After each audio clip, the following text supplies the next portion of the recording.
Class 7 দ্বিতীয় পার্বিক মূল্যায়নের কিছু ইম্পর্টেন্ট কোশ্চেন রিভার থেকে বা নদী থেকে। তো প্রথম প্রশ্ন থেকে নাও। দেখো, প্রতিটি প্রশ্নের মান কত? 1 করে। ভারতের প্রধান নদী গঙ্গার উৎপত্তি কোথা থেকে? তো উত্তরটা দেওয়া আছে, দেখো, গঙ্গোত্রী হিমবাহ। দ্বিতীয় প্রশ্ন কী আছে দেখো, যে নদী যেখানে মেশে তাকে কি বলা হয়? তো উত্তর কী হবে? মোহনা। উৎস থেকে মোহনা পর্যন্ত যে খাতের মধ্যে দিয়ে নদী প্রবাহিত হয় তাকে বলা হয় নদী উপত্যকা। 4 দিকে দেখো কী আছে, হরিদ্বার থেকে পশ্চিমবঙ্গের মুর্শিদাবাদের মিঠিপুরের পর্যন্ত গঙ্গার এই প্রবাহটা কি প্রবাহ? এটা হচ্ছে মধ্য প্রবাহ, ঠিক আছে। তা আর হচ্ছে উৎসস্থল থেকে হরিদ্বার পর্যন্ত ওটা হচ্ছে উচ্চ প্রবাহ। তো দেখে নাও 6 দাগে দেখে নাও, 5 দাগ দেখে নাও, যে নিম্ন প্রবাহে নদীর গতিবেগ বেশি থাকলে সৃষ্টি হয় কি সৃষ্টি হয়? তো উত্তরটা দেখে নাও। তো উত্তরটা কী আছে? খাড়ি, ঠিক আছে। 6 দাগ দেখো কী বলছে, নদীর ক্ষয়কার্যের দ্বারা গভীর ও সংকীর্ণ উপত্যকা সৃষ্টি হয়, ঠিক আছে। উত্তর কী আছে দেখো, শুষ্ক অঞ্চলে। 7 দাগে কী বলছে দেখো, শুষ্ক অঞ্চলে সুগভীর নদী উপত্যকাকে কী বলা হয়? তো উত্তর কী আছে? ক্যানিয়ন।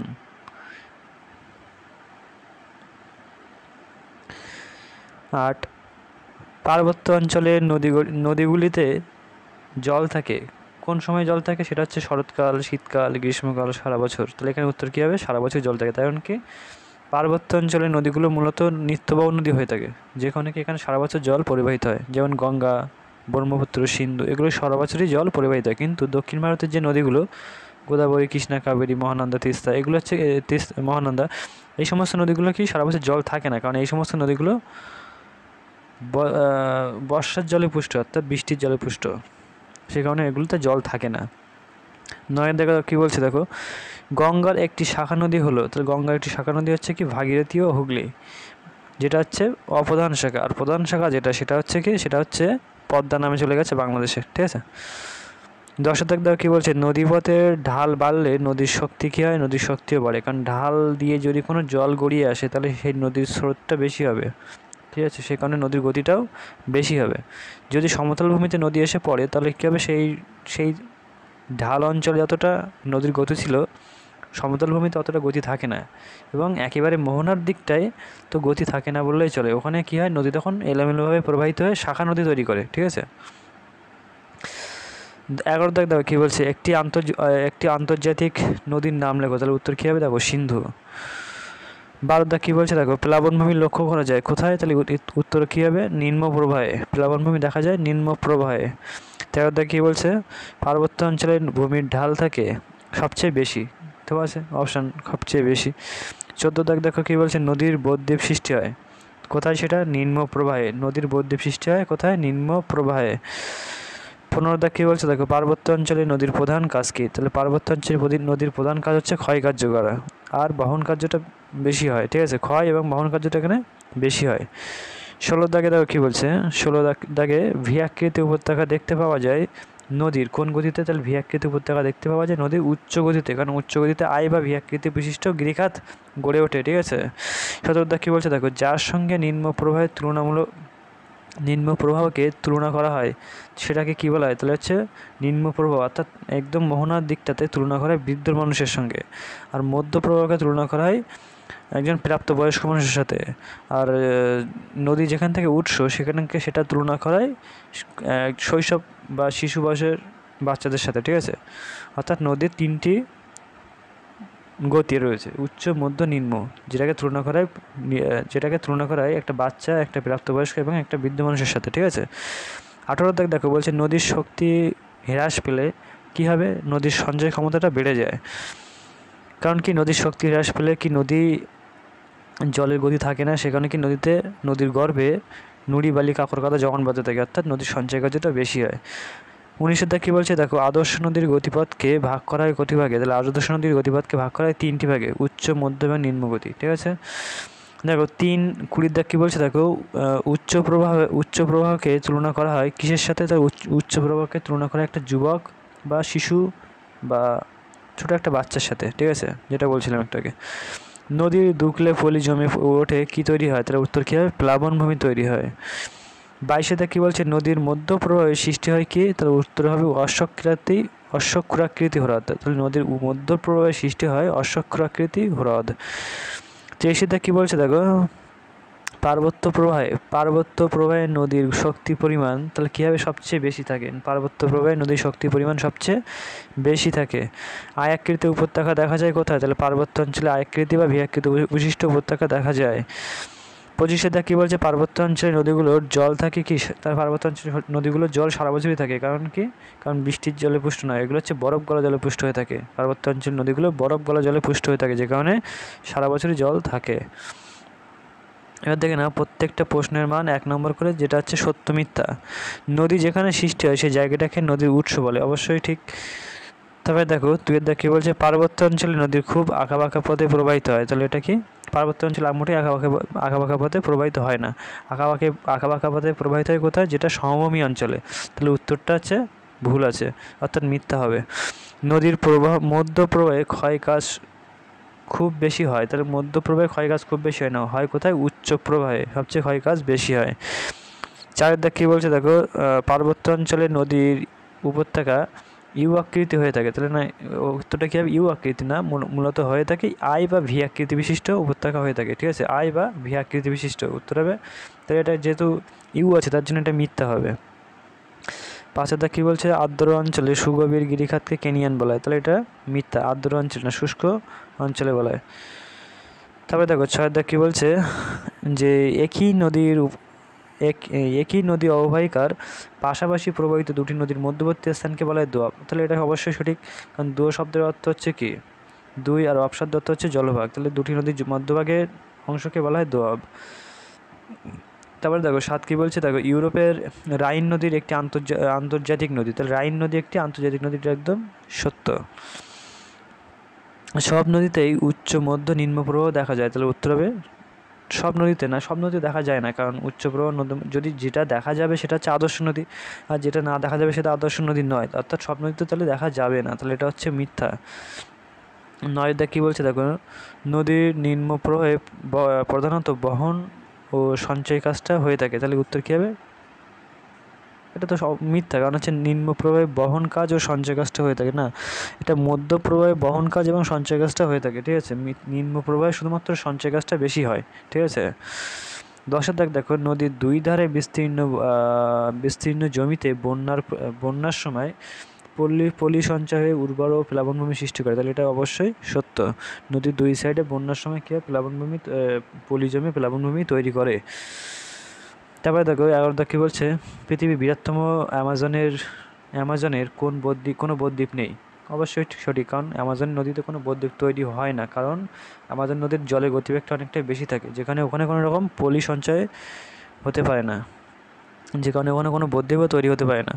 12 কী বলছে, পৃথিবীর মোট স্থলভাগের 70% স্থানে কম বেশি নদীর কাজ দেখা যায়। তাহলে এটা অবশ্য মিথ্যা, এটা 70% না, মোটামুটি এটা অ্যাভারেজ 60% মতো হয়ে থাকে, ঠিক আছে। তাই সুতরাং এখানে 70% হবে না, অর্থাৎ এখানে কী হবে? 60% হবে। শূন্যস্থান পূরণ করে 1 নম্বর দেখে নাও, ড্যাশ নদীর অববাহিকায় পৃথিবীর বৃহত্তম নদী অববাহিকা। তাহলে কী হবে? অ্যামাজন নদীর অববাহিকা হলো পৃথিবীর বৃহত্তম নদী অববাহিকা। নদীর ড্যাশ প্রবাহে ভি আকৃতি সরু ও গভীর উপত্যকা দেখা যায়। তাহলে এটা কী হবে? পার্বত্য প্রবাহে বা উচ্চ প্রবাহে, পার্বত্য প্রবাহে বা উচ্চ প্রবাহে নদীর আয়াকৃতি বা বিষাকৃতি বিশিষ্ট ভূমিরূপ দেখা যায়। 3 কী বলছে দেখো, ড্যাশ প্রবাহে নদীতে শাখা নদীর সৃষ্টি হয়। তাহলে কোন প্রবাহে শাখা নদীর সৃষ্টি হয়? বলেছিলাম কি, যখন নদীর গতি একেবারে থাকে না, অর্থাৎ নিম্ন প্রবাহে শাখা নদীগুলো তৈরি হয়ে থাকে। 4 কী বলছে, ভূমির ঢাল কমে গেলে নদীর গতিবেগ ড্যাশ হয়। তাহলে ভূমির ঢাল কমে গেলে, যেটা বলছিলাম, ভূমির ঢাল বেশি হলে নদীর গতিবেগ বাড়বে, ভূমির ঢাল কম হলে নদীর গতিবেগও কমে যাবে। তাহলে দেখো তারপর কী বলছে 5 দাগ, নদীর আঁকাবাঁকা পথকে ড্যাশ বলা হয়। তাহলে মিয়েন্ডার বলা হয়, অবশ্যই ঠিক, কারণ নদী যখনই এঁকে বেঁকে পথে প্রবাহিত হয়, এঁকে বেঁকে প্রবাহিত হয়, তখন সেটাকে বলা হয় মিয়েন্ডার। চওড়া ও অগভীর নদীর উপত্যকা দেখা যায় কি নিম্ন প্রবাহে। চওড়া ও অগভীর নদী উপত্যকা দেখা যায় কোথায়? নিম্ন প্রবাহে। নদীর উপত্যকার পরিণত বা পৌর অবস্থা নদীর ড্যাশ প্রবাহে দেখা যায়, তাহলে এটা সমভূমিতে দেখা যাবে প্রবাহ অবস্থা, ঠিক আছে। মূল নদী থেকে যে নদী বেরিয়ে যায় তাকে বলা হয় শাখা নদী। মূল নদী থেকে যে নদী বেরিয়ে যাবে তাকে বলা হবে শাখা নদী। আর অনেকগুলো নদী যখন একটা নদীতে এসে মিলিত হয় তখন সেটাকে বলা হবে উপনদী। নদীর নিম্ন প্রবাহে উল্লেখযোগ্য ভূমিরূপ হলো প্লাবনভূমি ও বদ্বীপ। তারপরে দেখো কি বলছে 10-এর দাগে নদীর তীরে মিশরীয় ড্যাশ নদীর তীরে মিশরীয়, তাহলে এটা নীল নদীর তীরে মিশরীয় সভ্যতা গড়ে উঠেছিল। 11 কি বলছে দেখো নদীর জল উপর থেকে নিচে ঝাঁপিয়ে পড়ে ড্যাশ সৃষ্টি করে, কি সৃষ্টি করে? জলপ্রপাত সৃষ্টি করে। তো জল যখন উপর থেকে যখন নিচে ঝাঁপিয়ে পড়বে তখন জলপ্রপাত সৃষ্টি করে। 12 কি বলছে দেখো নদীর দুই ধারে বন্যার সময় পলি সঞ্চিত হয়ে ড্যাশ সৃষ্টি করে, তাহলে কি সৃষ্টি করবে? প্লাবনভূমি সৃষ্টি করে। এক কথায় প্রশ্ন দেখো উত্তর দেখো কি বলছে, যে ভারতবর্ষের সবরমতী নদীর যোগ জলপ্রপাত উচ্চতা কত? উচ্চতা কিন্তু দেয়, কিন্তু যে যোগ জলপ্রপাতের উচ্চতা কত, তার উত্তর কী হবে? দেখো 260 মিটার। কোন পর্বতে দেখা যায় এটা? তাহলে উত্তরটা কী হবে? পশ্চিমঘাট পর্বতে মূলত সবরমতী যে যোগ জলপ্রপাত ওটা গড়ে উঠেছে। কোথায় সেটা? পশ্চিমঘাট পর্বতে, যার উচ্চতা কত? 260 মিটার। ভীষণ ইম্পর্টেন্ট কিন্তু প্রশ্নটা। যে প্রধান নদীতে মিলিত হয় তাকে কী বলা হয়? উপনদী। যেটা বলছিলাম অনেকগুলো অপ্রধান নদী যখন একটা প্রধান নদীর সাথে মিলিত হয় তখন সেটাকে কী বলা হয়? উপনদী। আর যখন নদীর স্রোতের গতিবেগ কমে গিয়ে যখন অনেকগুলো নদীতে ভাগ হয়ে যায় তখন সেটাকে বলা হবে শাখা নদী। 3 কী বলছে দেখো, যে কোন প্রবাহে নদী মূলত সঞ্চয় কাজ করে? তাহলে নিম্ন প্রবাহে মূলত নদী সবচেয়ে বেশি সঞ্চয় কাজ করে থাকে, যে কারণে কি বদ্বীপ সৃষ্টি হয়ে থাকে। যে নদীর গতিপথে 3টি প্রবাহ স্পষ্ট লক্ষ্য করা যায় তাকে বলে আদর্শ নদী, যেটা একটু আগে বলছিলাম। শুষ্ক অঞ্চলে সুগভীর গিরিখাতকে বলা হয় ক্যানিয়ন। শুষ্ক অঞ্চলের, আর্দ্র অঞ্চল দিলে কিন্তু হবে না, করতে হবে কি শুষ্ক অঞ্চলে সুগভীর গিরিখাতকে বলা হয় ক্যানিয়ন। 6 কী বলছে দেখো, যে নদী কোনো দেশের মধ্যে দিয়ে উৎপত্তি হয়ে ওই দেশের কোনো জলাশয়ে গিয়ে পড়ে তাকে বলে অন্তর্বাহিনী নদী। হ্যাঁ। আর যদি কোনো নদী এক দেশে উৎপন্ন হয় আর এক দেশের মধ্যে দিয়ে প্রবাহিত হয়ে কোনো জলধারা গিয়ে মিশে তখন সেটাকে বলা হবে আন্তর্জাতিক নদী, ঠিক আছে। কোনো 7 বলছে দেখো, কোন প্রবাহে নদীর শক্তি সবচেয়ে বেশি হয়? তাহলে উত্তর কী হবে? উচ্চ প্রবাহে নদীর শক্তি সবচেয়ে বেশি হয়।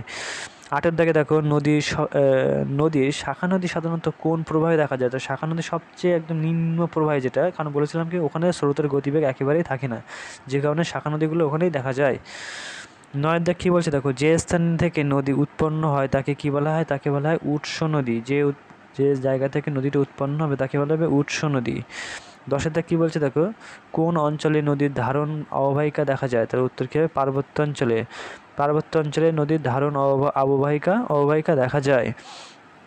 11 কী বলছে, যে নদী তার জলস্রোতের ধাক্কায় মাটি বালি ছোট বড় নুড়ি এমন নারী হয়ে গেছে, এটা কোশ্চেনটা হবে কি নুড়ি এমন বড় বড় পাথর সবই যত্ন সহকারে এগিয়ে চলে। এই কাজ করে কোথায়? সেটা হচ্ছে এই মানে কোনো নদীর স্রোতের জন্য যদি কোনো পাথর খণ্ড ভেঙে গিয়ে ছোটো ছোটো নুড়ি বালিতে পরিণত হবে, এবং সেটা যদি এই প্রক্রিয়াকে কী বলে? এই প্রক্রিয়াকে বলে ক্ষয়কার্য।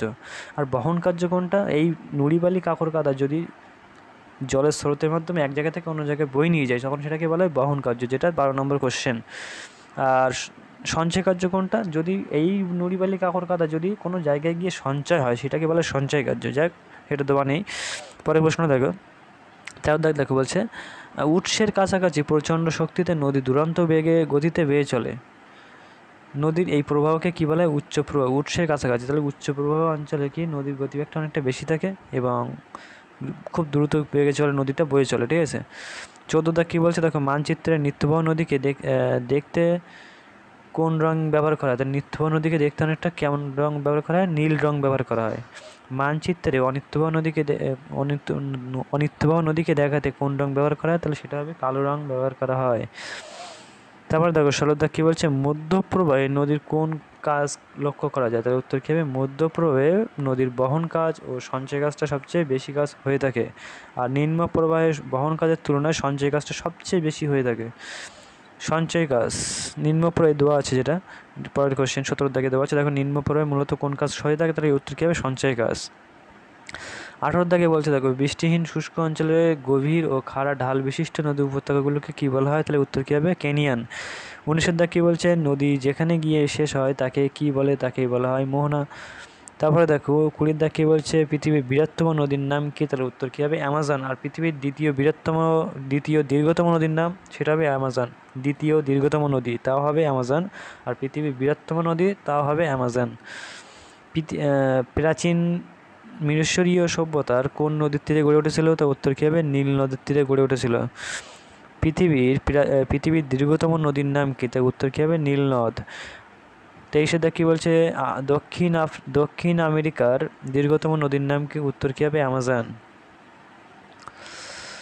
এশিয়ার দীর্ঘতম নদীর নাম কি? তাহলে এশিয়ার দীর্ঘতম নদীর নাম হচ্ছে ইয়াংশিকিয়াং। উত্তর আমেরিকার দীর্ঘতম নদীর নাম কি? সেটা হচ্ছে মিসিসিপি। ইউরোপের দীর্ঘতম নদীর নাম সেটা হচ্ছে ভলগা।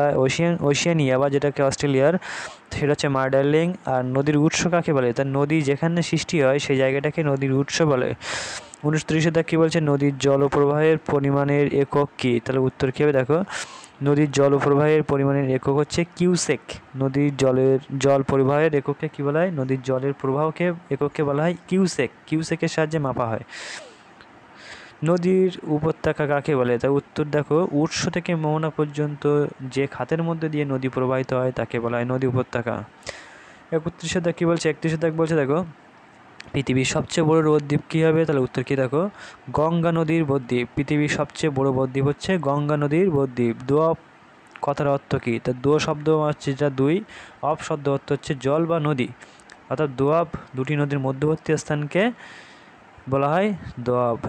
33 দাগ কী বলছে, কোথায় থেকে গঙ্গার উৎপত্তি হয়েছে? কোথা থেকে উৎপত্তি হয়েছে? গঙ্গোত্রী হিমবাহের গোমুখ গুহা থেকে প্রধান নদী গঙ্গা উৎপত্তি হয়েছে। 34 দাগ কী বলছে, দেখো গঙ্গা নদীর মোহনা কোথায়? পশ্চিমবঙ্গের দক্ষিণে বঙ্গোপসাগরে গঙ্গা নদীর মোহনা। কোথায় বললাম? পশ্চিমবঙ্গের দক্ষিণে বঙ্গোপসাগরে গঙ্গা নদীর মোহনা। গঙ্গা নদীর প্রধান দুটি শাখা নদী কী কী? তা গঙ্গা নদীর প্রধান দুটি শাখা নদী হচ্ছে ভাগীরথী ও পদ্মা। 36 দাগ কী বলছে, একাধিক দেশের মধ্যে দিয়ে প্রবাহিত নদীকে কী বলা হয়? তাহলে সেটাকে বলা হবে আন্তর্জাতিক নদী। তাহলে দেখেন উত্তর দেখো, একাধিক দেশের মধ্যে দিয়ে প্রবাহিত নদীকে বলা হয় আন্তর্জাতিক নদী। 37 দাগ কী বলছে, আবদ্ধ শৈলশিরা কোন অংশে গঠিত হয়? উত্তর কী হবে, আবদ্ধ শৈলশিরা নদীর পার্বত্য প্রবাহে গঠিত হয়। আবদ্ধ শৈলশিরা নদীর পার্বত্য প্রবাহে গঠিত হয়। 38 দাগ কী বলছে, দেখো পৃথিবীর বৃহত্তম নদীর অববাহিকা কোনটি? তা অ্যামাজন নদীর অববাহিকা হলো পৃথিবীর বৃহত্তম নদী অববাহিকা। গঙ্গা কি, তারপর 39 কী বলছে, গঙ্গা নদীর উচ্চ প্রবাহে কত দূর পর্যন্ত দেখা যায়? তাহলে উত্তর কী হবে, দেখো উত্তরাখণ্ডের গোমুখ গুহা থেকে হরিদ্বার পর্যন্ত মূলত উচ্চ প্রবাহ দেখা যায়। ঠিক আছে, আর হরিদ্বার থেকে মুর্শিদাবাদের মিঠিপুর পর্যন্ত হচ্ছে মধ্যপ্রবাহ, আর মিঠিপুর থেকে বঙ্গোপসাগরের মোহনা পর্যন্ত সেটা হচ্ছে নিম্ন প্রবাহ। এরপরে দেখো, তাহলে আমরা মূলত উত্তর 24 পরগনা যে সাইডটা আছে সেটা হচ্ছে কোথায়? সেটা হচ্ছে নিম্ন প্রবাহে। তারপরে দেখে নাও, গঙ্গা নদীর উৎসস্থল কোথায়? গঙ্গা নদীর উৎসস্থল কী হবে? তা দেখে নাও, হিমালয়ের গঙ্গোত্রী হিমবাহের গোমুখ গুহা থেকে গঙ্গা নদীর উৎস বা উৎপত্তি ঘটে। এবার দেখো, প্রতিটা প্রশ্নের মান 2 থেকে 3। আদর্শ নদী কাকে বলে? তা যে নদীতে 3টি গতি অর্থাৎ উচ্চ গতি, মধ্যগতি ও নিম্ন গতি সুস্পষ্টভাবে দেখা যায় তাকে বলে আদর্শ নদী। যেমন গঙ্গা নদী হচ্ছে আদর্শ নদীর উদাহরণ। নদী সৃষ্টি কীভাবে? পার্বত্য অঞ্চলে বিভিন্ন দিক থেকে প্রবাহিত ছোট ছোট জলধারা যখন পরস্পর মিলিত হয়ে অনুসারে উঁচু থেকে নিচু দিকে প্রবাহিত হওয়া বা বয়ে চলে, সেটাকে বলা হয় নদীর বা নদী। সেইভাবে নদী সৃষ্টি হবে। মানে কীভাবে বললাম, যে পার্বত্য অঞ্চলে বিভিন্ন দিক থেকে পার্বত্য অঞ্চলে যখন নদীগুলো বেরিয়ে আসবে সেটাকে বলা হবে শাখা নদী। ঠিক আছে, শাখা নদী না, সেটাকে বলা হবে জাখিরূপী নদী নকশা। ঠিক আছে, জাখিরূপী নদী নকশা কাকে বলে? পার্বত্য অঞ্চলে যদি পার্বত্যের উপরে যদি বৃষ্টিপাত হয় তখন সেই বৃষ্টির জল কি চারিদিকে ভাগ হয়ে যায়, সেটাকে বলা হয় জাকরিরূপী নদী নকশা, জাকরিরূপী, ঠিক আছে। আর এই নদীগুলো যখনই একটা নির্দিষ্ট প্রধান নদীর সাথে মিলিত হবে সেটাকে বলা হবে প্রধান নদী, আর ওই যেগুলো মিলিত হচ্ছে ওগুলোকে বলা হবে শাখা নদী, ঠিক আছে। মূলত নদী এইভাবে তৈরি হয়, ঠিক আছে। দেখে না, গঙ্গা নদীর উচ্চ প্রবাহের বিস্তৃত উল্লেখ করো। তার গঙ্গা নদীর উত্তর দেখো, গঙ্গা নদীর উচ্চ প্রবাহ গঙ্গা নদীর উৎসস্থল গোমুখ গুহা থেকে হরিদ্বার পর্যন্ত। তাহলে উৎসস্থল কোথায়? গোমুখ গুহা থেকে হরিদ্বার পর্যন্ত উচ্চ প্রবাহটা। গঙ্গা নদীর মধ্য প্রবাহ কোনটা, যেটা বলছিলাম হরিদ্বার থেকে পশ্চিমবঙ্গের মিঠুপুর পর্যন্ত, এটা হচ্ছে গঙ্গা নদীর মধ্য প্রবাহ। নদীর তার সুদীর্ঘ গতিপথে কি কাজ করে, তাহলে দেখে না, নদী তার সুদীর্ঘ গতিপথে ক্ষয় কাজ করে, বহন কাজ করে, সঞ্চয় কাজ করে, মূলত 3টি কাজ করে থাকে, ঠিক আছে। বদ্বীপ কাকে বলে? তা নদীবাহিত নুড়ি বালি কাকর কাদা নদীর মোহনা অঞ্চলে সঞ্চিত হয়ে বাংলায় মাত্রাহীন ত্রিভুজের মতো বা মাত্রাহীন বয়াকৃতির মতো তৈরি হয়, এটাকে বলা হয় নদী বদ্বীপ। নদীর অববাহিকা কাকে বলে? তা দেখে নাও, নদী তার উপদ্বীপ, নদী তার উপনদী, শাখা নদী সহ উৎস থেকে মোহনা পর্যন্ত যে অঞ্চলের মধ্যে দিয়ে প্রবাহিত হয় সেই বিস্তীর্ণ ভূমিভাগকে বলা হয় নদীর অববাহিকা। মোহনা কাকে বলে? তা দেখে না, নদী যেখানে গিয়ে মেশে বা শেষ হয়, অর্থাৎ কোনো সাগর, উপসাগর, হ্রদ, জলাশয় বা অন্য কোনো নদীতে গিয়ে মেশে, সেই জায়গাটাকে নদীর মোহনা বলে।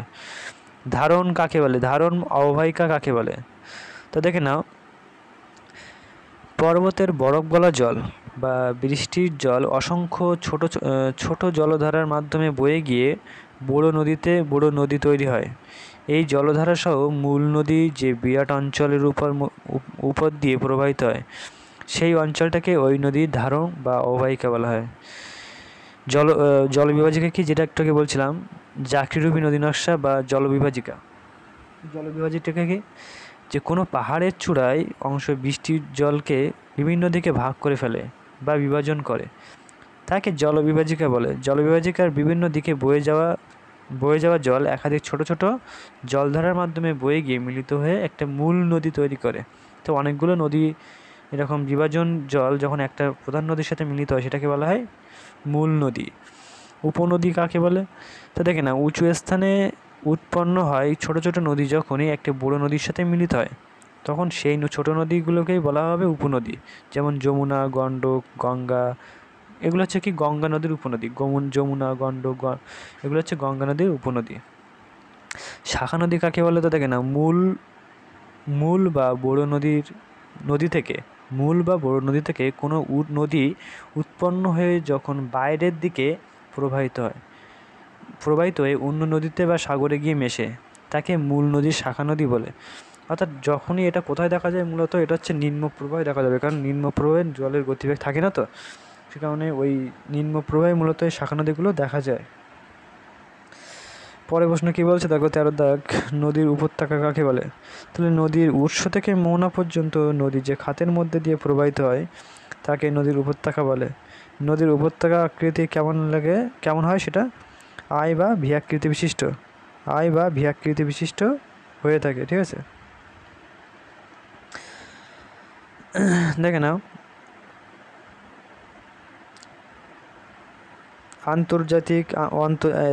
অন্তর্বাহিনী নদী কাকে বলে? তো দেখেন, অন্তর্বাহিনী নদী কাকে বলে? যে নদী কোনো দেশের মধ্যে উৎপন্ন হয় এবং সেই দেশের কোনো বড় জলধারা বা হ্রদে গিয়ে মেশে, তাকে বলা হয় অন্তর্বাহিনী নদী। এইসব নদী সমুদ্রে পতিত হয় না, মূলত কোনো একটা দেশে উৎপন্ন হবে, সেই দেশের কোনো জলধারে গিয়ে মিশবে, সেটাকে বলা হচ্ছে অন্তর্বাহিনী নদী, ঠিক আছে। এটা কোনো হচ্ছে বড় সাগর বা মহাসাগরে গিয়ে মেশে না, ঠিক আছে। তাই বলছে দেখো, ভারতের লুনি হচ্ছে কি একটা অন্তর্বাহিনী নদীর উদাহরণ। ভারতবর্ষের লুনি যে নদীটা, সেটা হচ্ছে একটা অন্তর্বাহিনী নদীর উদাহরণ। আন্তর্জাতিক নদী কাকে বলে? উদাহরণ দাও। তো যে নদী একাধিক দেশের মধ্যে দিয়ে প্রবাহিত হয় তাকে আন্তর্জাতিক নদী বলে। যেমন গঙ্গা নদী, ব্রহ্মপুত্র নদী, এগুলোকে একটা আন্তর্জাতিক নদী, কারণ এই নদীগুলো, গঙ্গা নদী ভারতবর্ষের এই উত্তরাখণ্ডের গোমুখ গুহায় থেকে উৎপন্ন হয়েছে, গিয়েছে কোথায়, সেটা হচ্ছে বাংলাদেশের পদ্মা নাম নিয়ে চলে গেছে প্রধান নদীটা, প্রধান শাখাটা, ঠিক আছে। নিত্যবাহ নদী কাকে বলে? তা দেখো, নিত্যবাহ নদী হচ্ছে উঁচু পার্বত্য অঞ্চলে বরফ গলা জলে পুষ্ট নদী, বরফ গলা জলে পুষ্ট যেসব নদীতে সারা বছরই জল থাকে তাকে বলা হয় নিত্যবাহ নদী। যেমন ভারতের গঙ্গা, সিন্ধু, তিস্তা, এগুলো হচ্ছে সব এক একটা নিত্যবাহ নদীর উদাহরণ। অনিত্যবাহ নদী কাকে বলে? তো দেখো উত্তর দেখো, যেসব নদীতে সারা বছর জল থাকে না তাদের অনিত্যবাহ নদী বলে। সাধারণত মালভূমি অঞ্চলে সাধারণত মালভূমি অঞ্চলে বৃষ্টিপাতের দরুন যে সমস্ত নদীগুলো সৃষ্টি হয় সেগুলো বর্ষাকালে ব্যতীত অন্য কোনো সময় সেখানে জল টল থাকে না, ঠিক আছে। সে কারণে এই সমস্ত নদীগুলোতে সারা বছর জল থাকে না, মানে সে কারণে নদীগুলো বর্ষাকালের দিকে ভীষণ ভয়ঙ্কর আকার ধারণ করলেও গ্রীষ্মকালের দিকে জল থাকে না, ঠিক আছে, মজে যায়। যে কারণে এই সমস্ত নদীগুলিকে বলা হয় অনিত্যবাহ নদী। 18 দাগ কী বলছে দেখো, নদীর সমগ্র গতিপথকে কয়টি পর্যায়ে ভাগ করে কী কী? তো উৎস থেকে মোহনা পর্যন্ত বড় নদীর সমগ্র গতিপথকে ক্ষয়, বহন, সঞ্চয় কার্যের তারতম্য অনুসারে 3টি ভাগে ভাগ করা হয়। একটা হচ্ছে উচ্চ প্রবাহ, মধ্য প্রবাহ, একটা হচ্ছে নিম্ন প্রবাহ। 19 দাগ কী বলছে দেখো, উচ্চ প্রবাহ নদীর কোন কাজের প্রধান দেখা যায়? তো উচ্চ প্রবাহে নদীর প্রধানত পার্বত্য অঞ্চলে উপর দিয়ে প্রবাহিত হয় বলে ভূমির ঢাল সবচেয়ে বেশি। এই অংশে নদীর ক্ষয় কাজটা সবচেয়ে বেশি প্রধানত দেখা যায়। গিরিখাত কাকে বলে? তার পার্বত্য অঞ্চলে ভূমির ঢাল বেশি হওয়ায় নদীর নিম্নক্ষয় বেশি হয়। তাই নদীর উচ্চ প্রবাহে নদীর উপত্যকাগুলি খুব গভীর ও খাড়া হয়ে আই বা ভি-আকৃতি বিশিষ্ট উপত্যকা সৃষ্টি করে। এই উপত্যকাকে বলা হয় গিরিখাত। এই উপত্যকাকে কী বলা হয়? গিরিখাত। উচ্চ গতিতে নদীর উপত্যকা ভি-আকৃতি হয় কেন? তো উচ্চ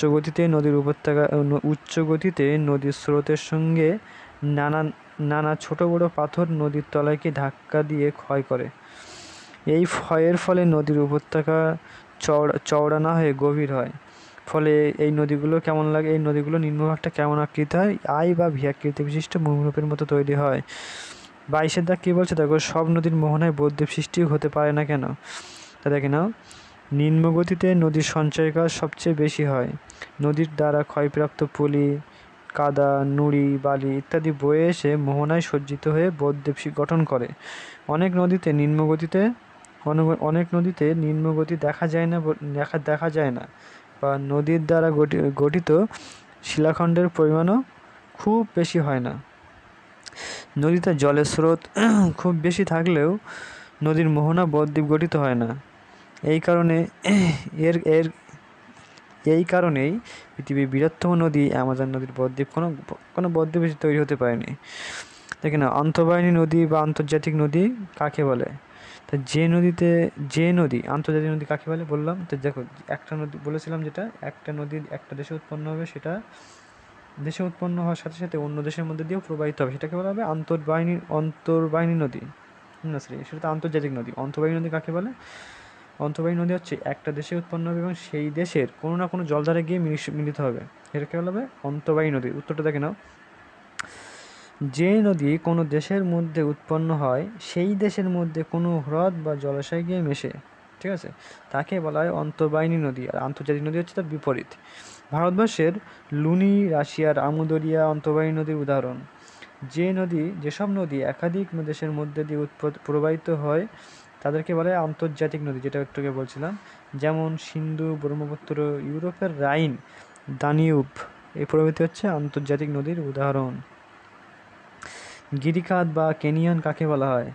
তো দেখে নাও, পার্বত্য অঞ্চলে নদীর উপত্যকা খুব সরু ও গভীর হলে আই বা ভি আকৃতির মতো দেখতে লাগে, তাকে বলা হয় গিরিখাত। যেমন পেরু এল ক্যানান, দ্য কলোরাম, বৃষ্টিহীন পার্বত্য অঞ্চলে ও শুষ্ক অঞ্চলে এরকম সুগভীর গিরিখাতকে বলা হয় ক্যানিয়ন। মার্কিন যুক্তরাষ্ট্রের কালোরা হচ্ছে একটি গ্র্যান্ড ক্যানিয়ন। তারপরে দেখো 25 দাগ কী বলছে, খাড়ি কাকে বলে? ভীষণ ইম্পর্টেন্ট। কিছু নদীর মোহনায় জোয়ারের সময় কি সমুদ্রের জল মোহনার ভিতর দিয়ে উপরের দিকে উঠে যায়, মানে সমুদ্রের নোনার জল মোহনার ভিতর দিকে উপর দিকে উঠে যাচ্ছে, ঠিক আছে। এবং ভাটার সময় ভাটার সময় সমুদ্রে জল নেমে আসে, এইভাবে কি চওড়া মোহনার বা খাড়ি সৃষ্টি করে। পশ্চিমবঙ্গের সুন্দরবন অঞ্চলে যে প্রচুর পরিমাণে এরকম নদী খাড়ি দেখা যায়। জলপ্রপাত কীভাবে বা কীভাবে সৃষ্টি হয় জলপ্রপাত? তো নদীর গতিপথে কঠিন ও নরম শিলা অনুভূমিকভাবে অবস্থান করলে নদীর নরম পাথরের বেশি ক্ষয়প্রাপ্ত করে ফেলে এবং শক্ত পাথর একটু কম ক্ষয়প্রাপ্ত হয়ে কী হয়, ধাপের ন্যায় সৃষ্টি হয়। তখন নদীর শক্ত পাথরের উপর থেকে নিচের উপর থেকে জল কী করে নিচের দিকে ঝাঁপিয়ে পড়ে। এর ফলে কী হয়, নদী তখন ক্ষয়কার্যটা বেশি করে কী হয়, জলপ্রপাতের সৃষ্টি করে। ঠিক আছে। বদ্বীপটা কি দেখো কীভাবে সৃষ্টি হয় তাহলে দেখে নাও। নদীর মোহনার কাছে নদীর বহন করে আনা পলি বালি কাকড় জমা হয়ে চড়া সৃষ্টি করে। নদীর স্রোত তখন কি ভাগ হয়ে চড়ার দুই দিক দিয়ে প্রবাহিত হতে থাকে। ফলে প্রায় ত্রিভুজের মতো বাংলা মাত্রাহীন আকৃতি বিশিষ্ট বিস্তীর্ণ সমতল ভূমিভাগ বা দ্বীপ সৃষ্টি করে। তাকে বলা হয় বদ্বীপ। যেমন গঙ্গা ও ব্রহ্মপুত্রের মিলিত বদ্বীপ হচ্ছে সমভূমি। অশ্বক্ষুরাতি হ্রদ কীভাবে সৃষ্টি হয়? তো দেখেন নদীর মধ্য ও নিম্ন প্রবাহে ভূমির ঢাল খুব কম থাকায় নদী ধীর গতিতে এঁকে বেঁকে প্রবাহিত হয়, অর্থাৎ নদীর বাঁকের সৃষ্টি হয়। এরপর কোনো কারণবশত যদি নদীর জলের পরিমাণটা বেড়ে যায়, বৃদ্ধি পেলে নদী তার বাঁকের পথ ছেড়ে সোজা পথ ধরে চলতে শুরু করে। তখন নদীর বাঁকের অবশিষ্ট অংশ ঘোড়ার খুরের মতো বিচ্ছিন্ন হ্রদের আকারে অবস্থান করে। একে বলা হয় অশ্বক্ষুরাকৃতি হ্রদ। মিয়ান্ডার কাকে বলে? উত্তর দেখো। নদীর মধ্যপ্রবাহে বেগ কমে যাওয়ার ফলে নদী ধীর গতিতে প্রবাহিত হতে থাকে। এই অবস্থায় সামান্য বাধা এলে নদী আঁকাবাঁকা পথ সৃষ্টি করে চলতে থাকে। একে বলা হয় মিয়ান্ডার। অর্থাৎ কি নদীর স্রোতের বেগ, নদী যখনই আঁকাবাঁকা পথে প্রবাহিত হয় তখন এই ঘটনাটাকে বলা হয় কি মিয়ান্ডার। ঠিক আছে, এক কথায়। নিত্যবন নদী কাকে বলে? তো যে নদীতে সারা বছর জল থাকে, অর্থাৎ উত্তর দেখো, যেসব নদীতে উঁচু পার্বত্য অঞ্চলে সৃষ্টি হয় এবং নদীর উৎস বেশিরভাগ বরফ বলা জল, এই নদীগুলিতে সারা বছরই জল থাকে, এদেরকে বলা হয় নিত্যবন নদী। যেমন কি গঙ্গা নদী। অনিত্যবহ নদী কাকে বলে? তা মালভূমি বা অন্য কোনো কম উঁচু জায়গায় সৃষ্টি হওয়া নদীগুলোর জলের উৎস কি বৃষ্টির জল। এই কারণে বর্ষাকাল ছাড়াও এই নদীগুলোতে সারা বছর জল থাকে না, তাই এই নদীগুলোকে অনিত্যবহ নদী বলা হয়। যেমন কি ময়ূরক্ষী নদী হচ্ছে একটি অনিত্যবহ নদীর উদাহরণ। কীভাবে নদীর জলচক্রের একটি গুরুত্বপূর্ণ অংশ হয়ে ওঠে?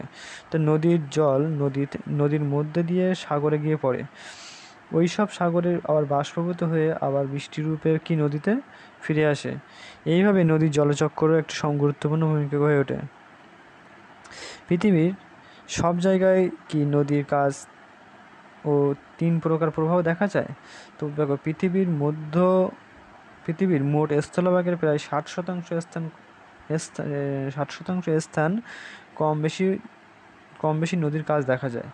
সব নদীতেই উচ্চ, মধ্য ও নিম্ন প্রবাহ 3টে প্রবাহ দেখা যায় না। ঠিক আছে, কারণ সব নদীতে তো আদর্শ নদী না। যেমন হচ্ছে অ্যামাজন নদী আদর্শ নদী না, কারণ অ্যামাজন নদীর 3টে করে প্রবাহ দেখা যায় না।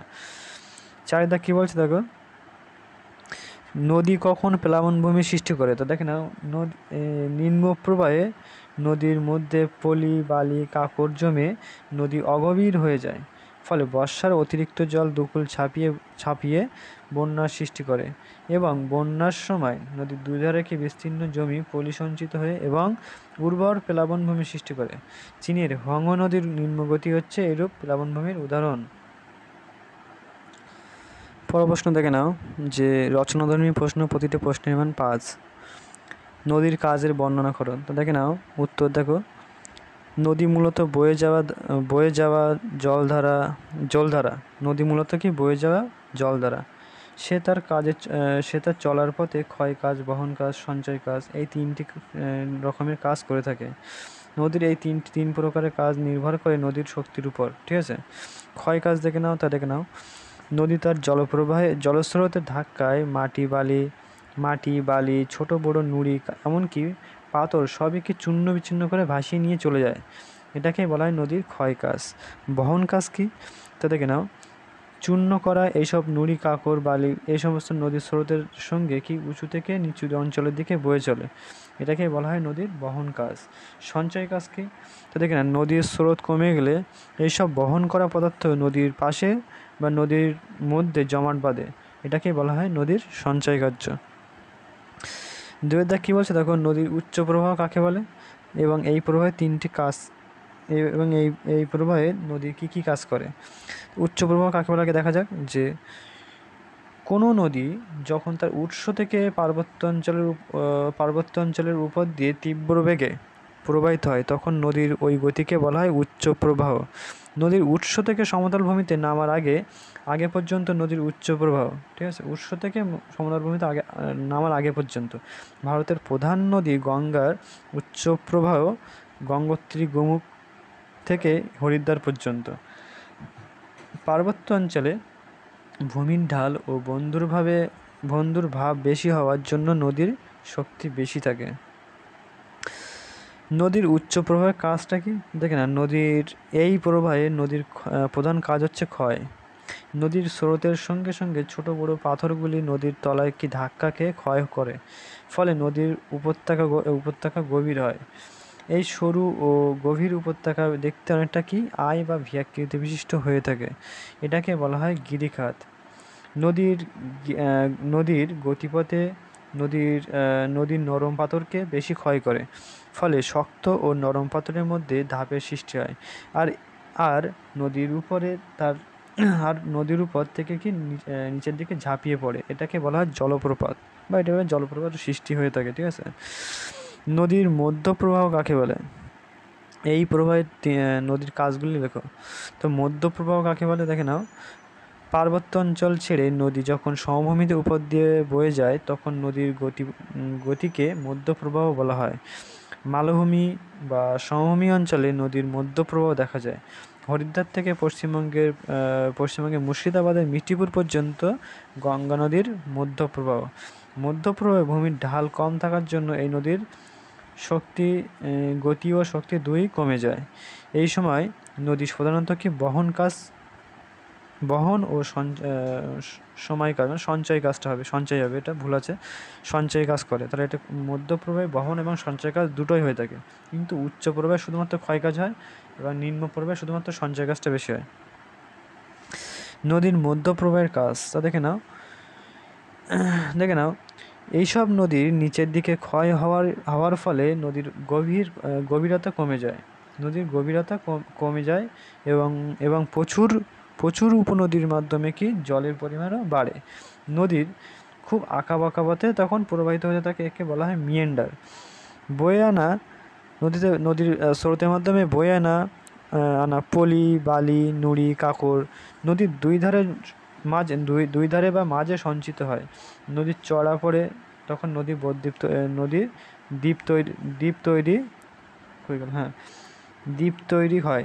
নদী কাকরের পরিমাণ বা জল বাড়লে বাঁকের একটি অংশকে মূল নদী থেকে আলাদা হয়ে যাচ্ছে। যখন নদীর বাঁকের অংশ মূল নদী থেকে আলাদা, দেখো এই আলাদা অংশটি দেখতে অনেকটা ঘোড়ার খুরের মতো হয়, এটাকে বলা অশ্বকৃত হ্রদ বলা হয়ে থাকে। চারের দাগ কী বলছে দেখো, নদীর নিম্ন প্রবাহ কাকে বলে? তো দেখে নাও, এই প্রবাহে নদীর কাজগুলি লেখো। তো দেখে নাও, নদী যখনই সাগরের কাছাকাছি সমভূমিতে প্রবাহিত হয় তখন তাকে মোহনা অঞ্চলে এসে পড়ে তখন তার যে প্রবাহ সৃষ্টি হয় তাকে বলা হয় নদীর নিম্নগতি। উচ্চ ও মধ্য প্রবাহের পর অত্যন্ত মৃদু ভূমি ঢালের উপর দিয়ে নদী মোহনা পর্যন্ত প্রবাহিত হয়, এটি নদীর নিম্ন প্রবাহ। মুর্শিদাবাদের পর থেকে বঙ্গোপসাগরের মোহনা পর্যন্ত নদীর নিম্ন প্রবাহ। নদীর নিম্ন প্রবাহের কাজ, এই সময় নদীর গতি এবং শক্তি একেবারেই কমে যায়। তখন সামান্য বহন কাজ হলেও নদীর মূল কাজ যেটা সঞ্চয় কাজ, ঠিক আছে, এই সঞ্চয় কাজটা বেশি হয়ে থাকে এখানে নিম্ন গতিতে। এই প্রবাহে নদীর শাখা নদী সৃষ্টি করে। নদীর মধ্যে পলি, বালি, কাকড় জমা ও জমা হয়ে কি অগভীর নদী বা অগভীর নদী বর্ষায় দোকুল ছাপিয়ে যায়। নদীর দুই ধারে কি বিস্তীর্ণ জমিতে পলি সঞ্চয় করে নদীর প্লাবনভূমি সৃষ্টি করে। মোহনার কাছে নদীর চড়া সৃষ্টি হয়। নদীর স্রোত তখন ভাগ হয়ে চড়া দুই দিকে প্রবাহিত হয়ে ত্রিভুজের মতো বদ্বীপ সৃষ্টি করে। পাঁচ কি বলছে দেখো, নদীর স্বাভাবিক ছন্দ মানুষই নষ্ট করছে, আলোচনা করো। তো দেখো, নদী একটা নির্দিষ্ট ছন্দে চলে, অর্থাৎ দেখে নাও উত্তর দেখো, মানুষের জীবনের সঙ্গে নদীর সম্পর্ক নিবিড় হলেও মানুষের কিছু কিছু কাজ নদীর স্বাভাবিক ছন্দকে নষ্ট করে করে চলছে। মানুষের কৃষি ব্যবস্থা, প্রসার, শিল্পায়ন, নগরায়ন প্রভৃতি নানা দিক থেকেই প্রভাবিত করছে। বন্যা নিয়ন্ত্রণের জন্য নদীর উপরে কৃত্রিম বাঁধ তৈরি করে মানুষ সাময়িক সুফল পেলেও শেষ পর্যন্ত তা ভয়াবহ বন্যার কারণ হয়ে উঠেছে। একদিকে কৃষিজমি থেকে ধুয়ে আসা পলিতে নদীর ক্রমশ ভরাট হচ্ছে, অন্যদিকে সেচের জলের যোগান দিয়ে নদী ক্রমশ শুকিয়ে যাচ্ছে। শহর ও শিল্প অঞ্চলের বর্জ্য জল নদীতে গিয়ে মেশছে, এবার নদী ক্রমশ বিষাক্ত করে তুলছে। লাস্ট কোয়েশ্চেন দেখে নাও, যে আমাদের জীবনে নদীর প্রভাব কতখানি তা বুঝিয়ে লেখো। তা দেখে নাও, নদীমাতৃক আমাদের এই দেশ, নদীগুলো আসলে আমাদের জীবন কথা। এই নদীগুলো শুধু ভূগোল বা ইতিহাসে নয়, আমাদের দৈনন্দিন জীবনেরও সঙ্গেও কি নানাভাবে জড়িয়ে রয়েছে। জীবন ও জীবন ধারণে নদীর ভূমিকা অপরিসীম। নদীকে ঘিরেই বিশ্বের প্রতিটি শহর, বন্দর, নগর, বাজার প্রভৃতি গড়ে উঠেছে। নদ নদী মানুষের খাদ্য ও রোজগারের প্রধান হিসাবে ভূমিকা পালন করে। তারপর দেখে নাও কি বলছে, যে মানুষের প্রাচীনতম সভ্যতা, মিশর সভ্যতা, সুমেরীয় সভ্যতা প্রভৃতি সভ্যতা গড়ে উঠেছিল কোনো না কোনো নদীর ধারে। বর্তমানে আমাদের দেশ গঙ্গা, পদ্মা ও ব্রহ্মপুত্রের যে বিশাল সমভূমি, চীনের হুয়াংহো, ইয়াংশিকিয়াং নদী উপত্যকা সবই জনবহুল অঞ্চল। তাই বলা হয় যে নদী শুধু সভ্যতার জন্ম দেয় না, তাকে লালন পালনও করে।